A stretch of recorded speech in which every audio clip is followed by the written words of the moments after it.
Assalamualaikum warahmatullahi wabarakatuh. Kita mengetahui bahwa terdapat 3 tokoh yang menyampaikan pidato pada sidang pertama tanggal 29 Mei sampai 1 Juni 1945, yaitu Muhammad Yamin, Supomo, dan Soekarno. Tokoh lain juga berpidato seperti Sumitro, Margono, Sanusi, Susilo-Diningrat, Wiranata Kusuma, dan lain sebagainya. Hal tersebut karena anggota BPUPKI ditugaskan untuk membahas dasar negara, bukan sekedar menjadi pandangan pasif. Kali ini kita akan bahas tentang biografi Supomo. Profesor Dr. Supomo lahir di Sukoharjo, Jawa Tengah pada 22 Januari 1903. Supomo berkesempatan meneruskan pendidikan di ELS Europense Legere School, setara sekolah dasar di Boyolali pada tahun 1917. Kemudian ia melanjutkan pendidikannya di Mulo Mir Olga Uttigebreid Legere Onderwijs di Solo tahun 1920. Dan kemudian pendidikan kejuruan hukum di Batavia Red School di Batavia pada tahun 1923. Lalu, Supomo ditunjuk sebagai pegawai pemerintah kolonial Hindia Belanda yang diperbantukan pada Ketua Pengadilan Negeri Sragen. Antara tahun 1924 dan 1927, Supomo mendapat kesempatan melanjutkan pendidikannya ke Rijksuniversiteit Leiden di Belanda di bawah bimbingan Cornelis van Vollenhoven, profesor hukum yang dikenal sebagai arsitek ilmu hukum adat Indonesia dan ahli hukum internasional, salah satu konseptor Liga Bangsa-Bangsa.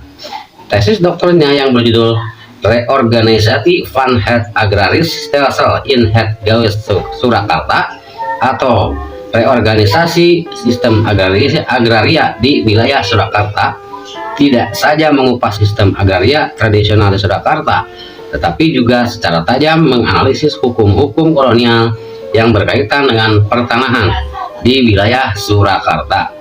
Menurut Pompe tahun 1993, Supomo meninggal dalam usia muda akibat serangan jantung di Jakarta pada 12 September 1958 dan dimakamkan di Solo. Demikianlah biografi singkat Profesor Dr. Supomo. Ide dan pemikiran Supomo pada sidang BPUPKI. Pada 31 Mei 1945, Supomo juga menyampaikan pidato di BPUPKI. Ia berbicara mengenai struktur sosial bangsa Indonesia yang ditopang oleh semangat persatuan hidup, semangat kekeluargaan, keseimbangan lahir batin masyarakat yang senantiasa bermusyawarah dengan rakyatnya demi menyelenggarakan keinsyafan, keadilan rakyat. Nugroho Notosusanto menafsirkan bahwa Supomo menyampaikan 5 dasar bagi negara merdeka, yaitu 1. Persatuan, 2. Kekeluargaan, 3. Keseimbangan lahir dan batin, 4. Musyawarah, dan 5. Keadilan rakyat.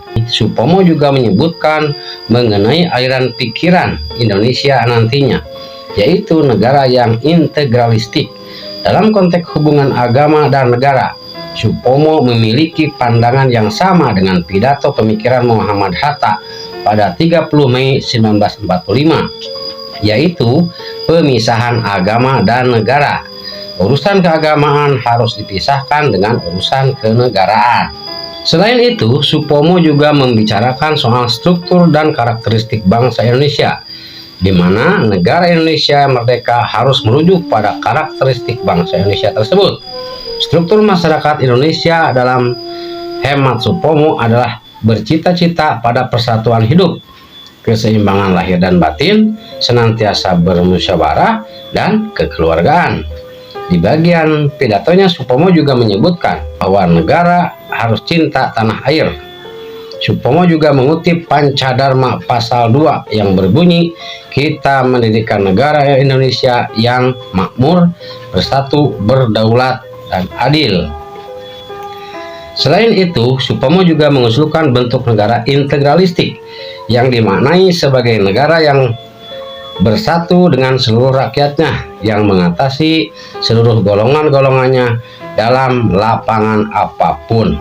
Demikian intisari dari sumbangsih pemikiran Profesor Dr. Supomo dalam sidang BPUPKI dalam hal menentukan dasar negara Republik Indonesia, yaitu Pancasila. Demikian, Assalamualaikum warahmatullahi wabarakatuh.